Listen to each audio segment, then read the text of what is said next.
Hello everyone and welcome to my session. My name is David. I'm a solutions architect in game tech and I predominantly work with customers that create games, publish games, stream games and of course play games. On a technical level, I built up an expertise in AWS Edge services and Edge security, and this session aims to combine all of this. What's in for you today? To start off, we'll be looking at the challenges and trade-offs of distributed architectures. We'll look closer into the AWS services that allow you to scale, expand, or simplify globally available game workloads. And finally, we'll look how DDoS attacks for gaming are different, and how you as a gaming customer can utilize AWS Shield Advanced to mitigate that. We'll go through some common challenges and as well as some real-life scenarios that we have seen with customers. Let's start by going through some scenarios. Here we have a classic single region deployment, and that means it's just deployment in one region, and it gives us a lot of benefits. So we have one source of truth, everything is in one place, we have all the data, we have the real-time insights, we don't have the operational overhead that we would have with more regions, and we can easily fulfill our data residency requirements. The trade-offs, however, are higher latency and jitter for players, increasing this geographical distance. So what a lot of gaming customers do is they deploy in a multi-region setup. And this, of course, brings the game servers really close to the players. You have low latency and less jitter. Jitter, by the way, is the variation of latency.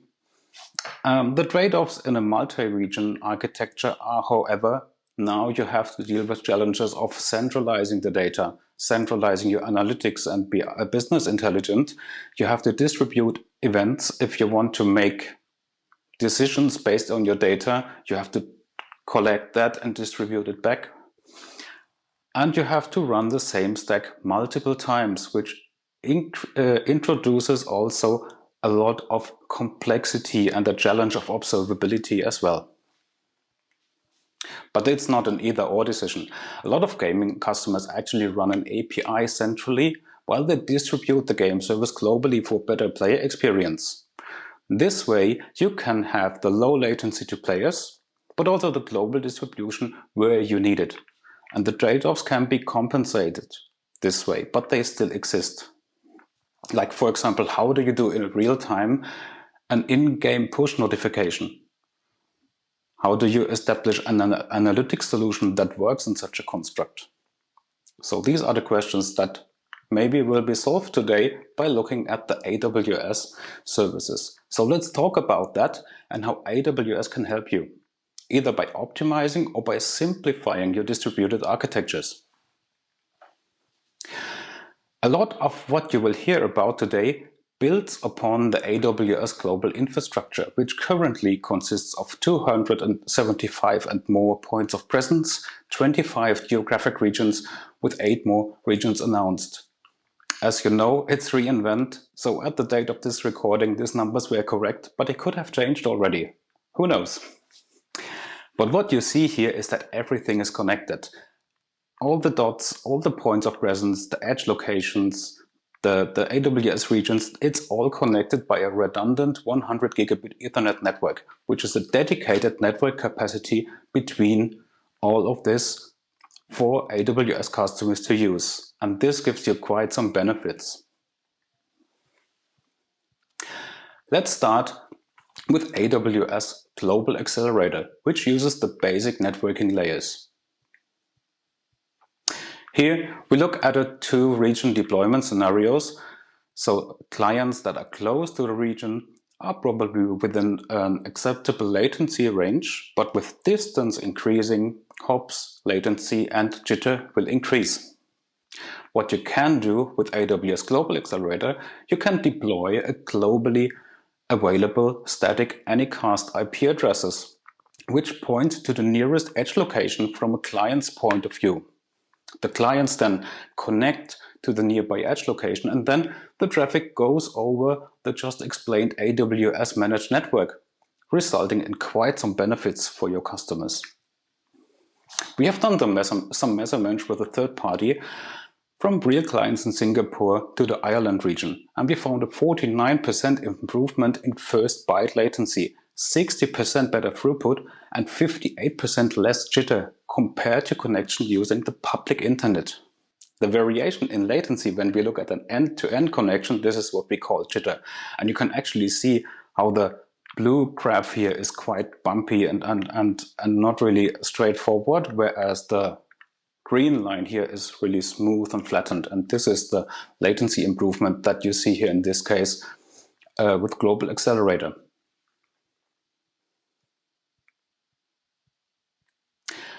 JoyCity is one of our customers, and they rolled out AWS Global Accelerator for the use with 80% of their games. And in some countries, the network timeouts dropped significantly. On average, they saw a reduction in network timeouts by a factor of 2.4 when testing globally, so less than half of the network timeouts players used to have. On another note, they also received less customer complaints based on latency, so that also proved them that the players have noticed the change as well. How can you deploy Global Accelerator? Well, the easiest way to go is of course to have it in a single region deployment, and you can attach it on the AWS side to an application, load balancer network, load balancer EC2 instance, elastic IP addresses, or with a feature called custom routing, basically to anything that holds an IP address in your VPC. So if you're now asking, can I map a global Anycast IP to a Kubernetes pod? Yes, that actually works. And as this operates in layer 3, layer 4, which is the basic networking layer, that also means you don't have to adapt or modify your applications. You just go to the AWS console, create an accelerator and start using it. It's really that simple. But there's more ways how you can deploy Global Accelerator. Like most or all AWS services, Global Accelerator is using on-demand pricing. That means you as a customer can deliberately choose when and where to use it. And I give you a real-world example here I had with one of my customers. I was approached with the need for better latency, but only in some geographic areas, like in this case the South Americas. Why was that? Because my customer did launch the game initially in Europe, later in the US.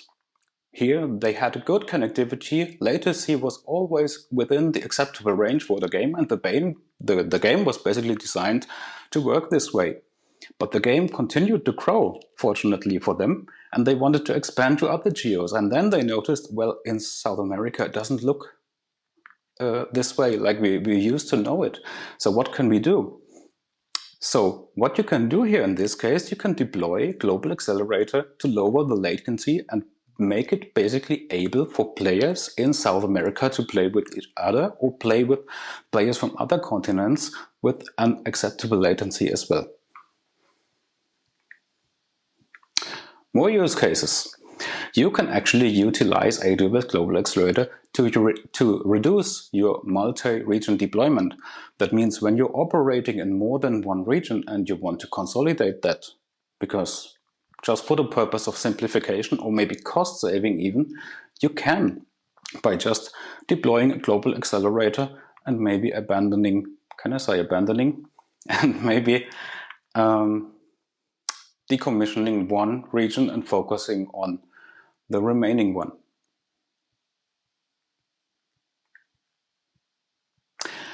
But there's more. Let's talk about HTTP. So HTTP runs on top of layer 3, layer 4, and you can totally use AWS Global Accelerator to improve your customer's API experience. But HTTP is the most established protocol here in the internet, and you can do a lot of optimizations on the protocol level. And here we talk about Amazon CloudFront, which is Amazon's content delivery network. So a quick refresher on how Amazon CloudFront architecture looks like. Here we have the edge locations and we have the so-called regional edge caches. So whenever some client requests content, it would talk to the edge location would talk to the regional edge cache, then it would fetch the content from the origin, return that back to the client. But what CloudFront does at the same time, it populates the cache layers. And whenever another client comes and fetches that, the traffic does not go all the way back to the origin, but just to the point of where the object exists in the cache. And the better you can configure CloudFront or utilize a so-called cache hit ratio, the better you have the content delivered to your clients in a fast way. Let's talk about content delivery with CloudFront for gaming customers. Why would you ship content via your game servers? You can use the infrastructure that was built for this. There is no need to reinvent the wheel for delivering content. Basically, anything that is immutable is subject to caching, and you can deliver this via CDN. You can deliver binaries, patches, DLCs. Once you are on a CDN, you will instantly have lower costs, as the CDN is able to serve your content from cache. And the cache hits will not result in requests to your origin, thus saving you from the need to scale up your origins because of maybe high demand. And we all know how spiky the games world can be. Which leads to another point: Amazon CloudFront is always on. And that means it can handle any spikes easily at a globally consistent performance, which is quite important if you want to provide your users with a great experience. Now, if you're asking, okay, but what about DLCs? What about content that people have paid for? Can I deliver that via CDN? Yes, you can. In fact, there are built-in methods in CloudFront that allow you to deliver private content to only authenticated and eligible clients. And if you're delivering content from AWS, from any AWS resource, being an application load balancer, S3, EC2 instance, whatever sits in AWS, you do not pay for data transfer out costs between AWS and CloudFront. So if you are on AWS today and have DTO appearing on your bill, utilizing CloudFront could massively lower that number. Social Quantum is also a customer of ours, and they reduced their content delivery costs by 80% by just moving to AWS. In fact, this is just the start. They are currently migrating from their on-premises facilities towards an AWS all-in infrastructure. So when we speak about a CDN, usually we think about static content only. But Amazon CloudFront can actually serve fully dynamic content. And here again, customers benefit from the AWS global network. Let me show you how that works. So here we have a client. It connects to the edge location. From the edge location, the traffic goes over the Amazon managed network to the region where your origin resides. But what happens then is CloudFront keeps that connection open between the edge location and the persistent connection. And following players will reutilize that persistent connection. Now, if we look at the middle part of the slide, on a technical level, you will skip one TCP handshake with every following client. And that, especially over long distances, can save you a lot of round-trip time, again, resulting in a much better experience for your players.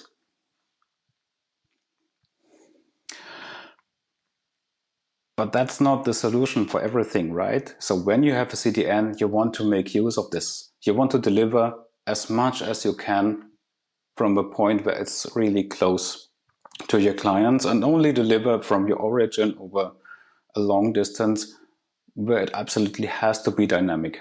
And here we speak about caching. I give you an example here for a role-playing game API. Let's just unfold that. So when we have an NPC, a non-person character, non-player character, here in this case it's our dragon, that will probably never change unless we need to adjust the balance of the game. So it's something that can be cached for quite a while. Whereas maybe the player name, this is something that will most likely not change or is not often subject to change. But when we talk about really dynamic parts, such as the hit points or the experience points, the level of the player, this is of course something that we don't want to cache. And here we can apply caching as well. Now the cool thing is Amazon CloudFront can, with Lambda at the edge or CloudFront functions introduce ways to add caching to an origin server that cannot cache. If you want to learn more, let me know. There's an interesting case study from the DFL. The DFL is the German Football League, and by football I mean what's soccer in the American English, but as I'm from Europe, I'm sticking to football, and I mean the one that you play with a round ball. So the DFL Fantasy Manager is a popular free mobile app, and the app allows their users to create virtual squads from any player that is currently playing in the league. The cool thing is that when the real games happen, points are awarded based on how you formed your squad. So it's a great way to increase fan engagement with an actually real German football league. As an online service, the app has quite a lot of audience. But what happened? You know what happened in the first half of 2020? We suddenly had a dramatic change with the COVID pandemic, leading to people deciding to stay home, looking more for digital entertainment, and also professional sports experienced a sudden interruption. At some point, there were just no matches being played. However, the DFL was among the first major football leagues to reopen, and this attracted a lot of players. And what that meant for DFL was the player base not only grew, but also the distribution on a geo level changed completely. So whereas in the first half of 2020 the market was mostly targeted for Germany, it was like a real global thing after that. Now, DFL faced this challenge of how can we make the experience for our global players better. They explored ways of scaling the origin infrastructure, but this was really a short-term requirement for an infrastructure that was existing on premises. So they began to explore the potential of leveraging Amazon CloudFront to sit between the users and the core infrastructure. And as a result, they achieved a reduction in average page load time by 62%. This is quite a lot, resulting in happier and more engaged users of the app. What they did it exactly how I showed you in the previous slides. For example, with the player images, like an image of a football player, they don't change during the whole season. So that is something that is really good for caching. And this is exactly how DFL configured CloudFront to utilize caching to achieve a high cache hit ratio, but also allowing the dynamic content fetched from the origin via the Amazon CloudFront network. What's even more impressive, the whole project took less than 1 week from idea to production. Kudos, DFL. On to the next slide.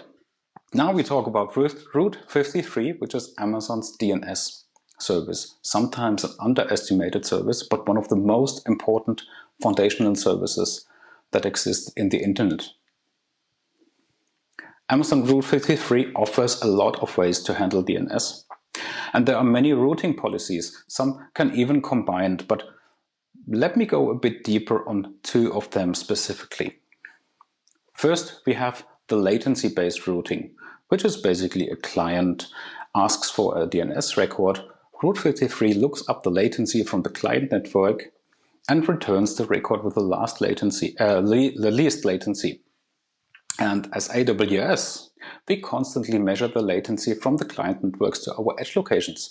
Also with the help of Amazon CloudFront, there's actually a session from a previous reInvent that explains how we do the measurements and the distribution in the CloudFront network. And this way, you can leave the decision where to send the client completely to AWS. And since this is based on raw measurements data, it's free of any bias. The data doesn't lie. So if you're operating multi-region, this is a good routing policy to go for. Another policy that I wanted to show you is the geolocation. And here I have combined it with the example that I've shown earlier with Global Accelerator. So we have one default route going to US East 1 region.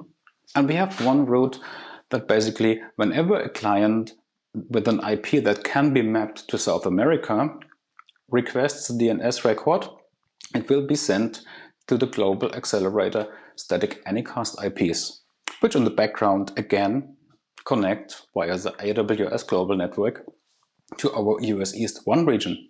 That means, from an architecture point of view, we are still operating in one region, but we have given our customers, our players from South America, this extra boost with AWS Global Accelerator. Now to a different topic, which is DDoS resiliency and mitigation.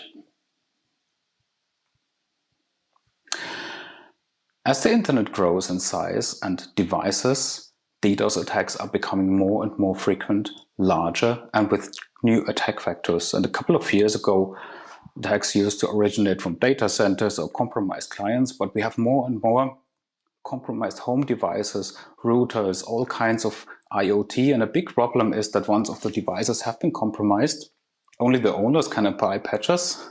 And this is within their responsibility. And since a lot of homeowners are not necessarily technical people, we're facing quite a challenge here that the number of compromised devices will probably grow. Now, when we create a game, we do not have security as a first priority, but it should be the priority number one. Or as we say at AWS, security should always be job zero.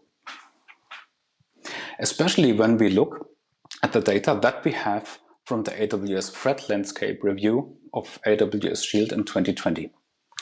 You can find that on the security blog.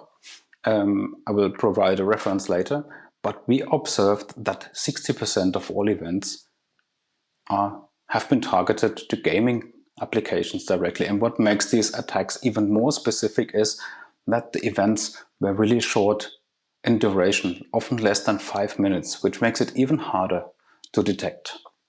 But before we go into detection, let's talk about different types of DDoS events. We have the infrastructure DDoS and the application DDoS. So an infrastructure DDoS is targeted at your infrastructure. So it aims to limit your bandwidth, exhaust your bandwidth, or make your networking layer quite busy. And common attacks that you see here are SYN floods, ACK floods, reflection attacks, amplification attacks, or also HTTP floods is a common thing. When we speak about application DDoS, it's really targeted at the application directly, meaning the attacker needs to understand how the application works and determine certain requests that make the application occupied or busy. And these kind of requests are then multiplied, sometimes with a variation, so it's harder to distinguish between real users and attackers, with the goal of ultimately making the application unresponsive. So it's not surprising that UDP attacks on the top of the list here, because when we talk about gaming, a lot of workloads in real-time gaming work on UDP. Why is that the case? So let's look shortly at TCP and UDP. So when we look at TCP, you have this thing called the handshake. The client sends a SYN packet, gets a response called SYN-ACK, sends again the acknowledgement, and then the data exchange starts. And this is basically to help server and client establish a reliable connection, but also this uses sequence numbers to make sure that the packets arrive in the correct order, and it also prevents duplicates. While there are some ways to attack TCP workloads as well, for example, SYN floods or ACK floods, we'll focus now on UDP because this is more for gaming workloads. Why is that? Because you can see it here in the graphic, it has much less overhead. So in the UDP header, the client attaches its source IP, so the server knows where to send the reply to, and you basically save with UDP one entire round trip because you don't do this handshake, and your server does not have to deal with ordering and deduplication. So in terms of performance, it's much, much better. And if your game needs to figure out the order of event, it's basically your responsibility to implement that in the application protocol. But generally, most real-time multiplayer games are based on UDP. And now let's look at the attack possibilities that you have. Because as a sender, I can basically add any IP in that header. Spoofing an IP is quite easy with UDP. And since you have no handshake, the server does also not verify that. So here we have a so-called reflection attack, meaning one attacker could utilize a botnet, send a request to so-called reflectors. So reflectors are hosts on the internet, maybe even IoT devices that have a certain port open, and would respond to a UDP request. But instead of specifying their own IP address, the attackers and the botnet specify your server as the source IP address, and your server suddenly has to deal with a lot of requests and is really wondering, where does that come from? But the problem is you cannot determine if it's valid traffic or not. So the task of the server is it has to validate all of that traffic, and that makes the attack so dangerous. There's more reflection attacks where, for example, and this is more an application-specific attack, if your game has some kind of request that responds with a larger payload. You could, again, from an attacker's point of view, forge a lot of requests that ask for the larger payload, but instead of specifying your own IP, you would specify some fake IPs that would make the server send the requests all over the internet and just make the server quite busy and inoperable. All attacks have in common that you can't just close the UDP ports on your server. You're operating the game on it, and you have to listen on it, and you have to evaluate all the traffic. And the only way to deal with these attacks is to inspect the packets, and maybe for reliable patterns, or take an approach that has a deny-allow action. When we speak about DDoS events, there's also business impact attached to it. So no matter if a DDoS attack is performed by an attacker or by a player that wants to gain advantage in the game, and we don't make a difference here, they are all attackers, just to be clear, it has a direct impact on your business.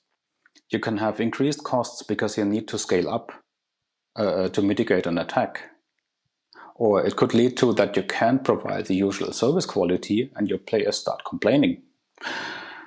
If you have cheaters, or if you allow cheaters to attack your game, it will impact the player experience of the nice players. And this, again, will impact your reputation and ultimately it will affect your revenue, which is what we want to avoid at any cost. So let's talk about AWS Shield Advanced. AWS resources can be protected by AWS Shield, which is CloudFront, Route 53 and Global Accelerator. I spoke about that already, so you know the services. What's also here on the list is Elastic Load Balancers and the Elastic IP addresses. Now, to differentiate between AWS Shield and AWS Shield Advanced, AWS Shield Standard is the basic layer 3, layer 4 protection for all AWS customers. You cannot even switch it off. So any kind of UDP reflection attack, any kind of TCP SYN flood or ACK flood, any kind of the infrastructure attack that I just explained, this is covered by AWS Shield Standard. So why should you go for Shield Advanced? There's lots of benefits that you can see on the slides, lots of insights, faster mitigation for application attacks, and a kind of an adaptive approach for detecting your attacks. But let me highlight here one thing, which is the so-called SRT, short for Shield Response Team. This is a team of specialists dealing with the thousands of events per week. In fact, it's not just one team, it's a couple of teams distributed around the globe, so you always have someone available in your time zone. So how can they help? Let me give you one case study of a gaming web application. We had one gaming customer that was experiencing a DDoS attack. All the requests counted in 500 errors, the requests all spike, everything was dropping to zero, and the application was not healthy anymore. Not even the other parts of the application, just as the forums, the passwords, the profiles of the users, etc. So the customer was really in a critical situation at that time, and they contacted the Shield response team since they were subscribed to AWS Shield Advanced. What the Shield response team did is they enabled the WAF logging and all the visibility they needed to understand the attack.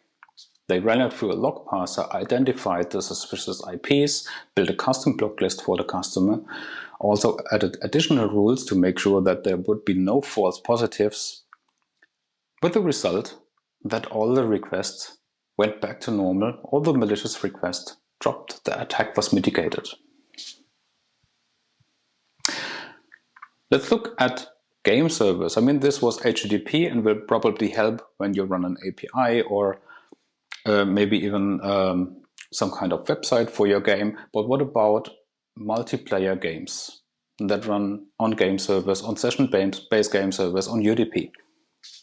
So we had one customer that was operating these real-time game servers. It was on Amazon EC2 in multiple regions. The game server was listed on UDP. And in this case, other players were impacted by repeated short-duration attacks, which lasted less than 1 minute. And they were mostly initiated by other players who wanted to disrupt their opponents to gain advantage in the game. And I had a similar conversation with one of my customers as well. So this could be, for example, that you're operating a fantasy world and you have a lot of players and they can fight against each other. And you have a lot of monsters that are non-player characters. And then an attacker comes and attacks this game server and everything gets slow and laggy. And the players all cannot fight the monsters because they cannot react to it and eventually will die virtually. And the attacker somehow went to a safe place, to kind of non-combat zone or whatsoever, and then could go around the world and collect all the drop items that the other players have left. Happened to my customer. Not this one, was a different case, but yes, this is quite common for multiplayer UDP games. So in this case, it became really popular to kind of attack this game. And as we can see in the graph, some resources were targeted as much as by as much as 600 attacks per month. So the customer was a subscriber of AWS Shield Advanced and again contacted the Shield response team for assistance. What the Shield response team did is they worked with the customer, they had a lot of conversations to understand the customer's architecture and application and established a plan to mitigate the attacks, and then implemented DPI, which is Deep Packet Inspection. Mitigations took the advantage of the availability of Shield Advanced to perform this inspection of all traffic at the edge, at the border, to allow only traffic that matches predictable, previously determined patterns that could only originate from actual players.